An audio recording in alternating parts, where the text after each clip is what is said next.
Hi everyone, it is Fitz with your post-game talk. Kansas State wins here in Kansas City inside T-Mobile Center, 69-60 over the Wichita State Shockers, and it was a much-needed performance. Was it everything K-State needed to accomplish? Absolutely not. But last time out against Nebraska, they shot it so poorly, horrendously. They got out-rebounded, they got out-hustled, they got out-worked, and that didn't happen in this game. Wichita State tried to replicate those things. They played extremely aggressive defense. They seemed to want to really attack the boards, particularly on the offensive end, and replicate what Nebraska did, but they weren't able to do it. They weren't quite able to pull that off, as K-State did win the battle on the boards. But I think what's notable here is K-State didn't get outworked. They didn't get out-hustled in this contest. They stayed the course.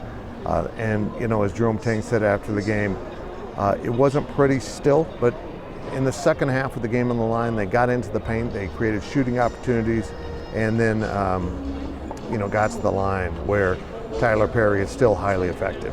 He and Cam Carter still struggle shooting the ball from the field. It wasn't pretty, but they got enough done to make this happen. But really the guy that came through for Kansas State was David Gasson. David was really effective in this game in the fact that he had 9 rebounds.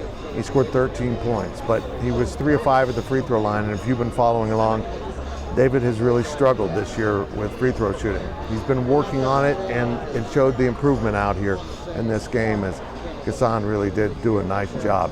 But here's the thing, while the team had 17 turnovers in the face of that, physical reaching Wichita State defense that was really, really strong for Paul Mills's team, David had 0 turnovers, and that included a lot of work in the paint when he was kind of getting beaten around and harassed.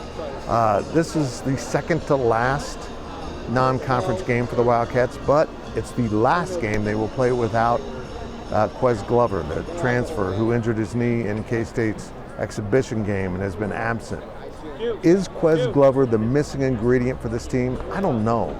I haven't seen him play, but there's rumblings that he's pretty good. But keep in mind, I heard rumblings that Tyler Perry and Cam Carter couldn't miss shots, and honestly, you get into games and they continue to struggle shooting the ball with any form of consistency. I mean, Perry in this game was 3 of 11 from three-point range, and Cam Carter was 1 of 4. When it gets so bad, your three-point shooters are getting reluctant to shoot the ball. That's one thing, but Tyler Perry, 3 of 11. His shooting averages just continue to struggle this year. And I'm going to say this, if he can find his way, if he can break out of whatever is ailing him and get back to the norm of his ability to shoot the ball from distance, this K-State team could be okay. But right now, this team's going to struggle in the Big 12. They have Chicago State on January 2nd at Bramlage Coliseum as their final game before Big 12 play. Glover will be back, and we'll see if he makes a difference for this team as they head into a very competitive 14-team conference this season in Big 12 play. The biggest note of the night was more than 18,000 people inside of T-Mobile to watch this game, almost all of them K-State fans. It was impressive. It was a great turnout by K-State Nation to support Jerome Tang's program, and it was good to see.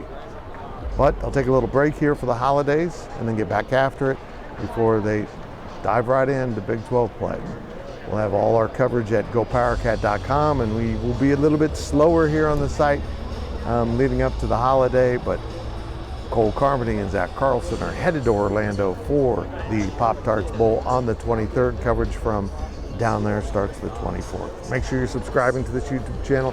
Hit those thumbs up, leave those comments. We appreciate everyone's support at GoPowercat. 60% off right now at GPC as we celebrate K-State's trip to the Pop-Tarts Bowl and their search for a new offensive coordinator. We don't know when that will end. Maybe this sale will go on forever. I don't want that. It was good to see a Wildcat victory. Very good to see it.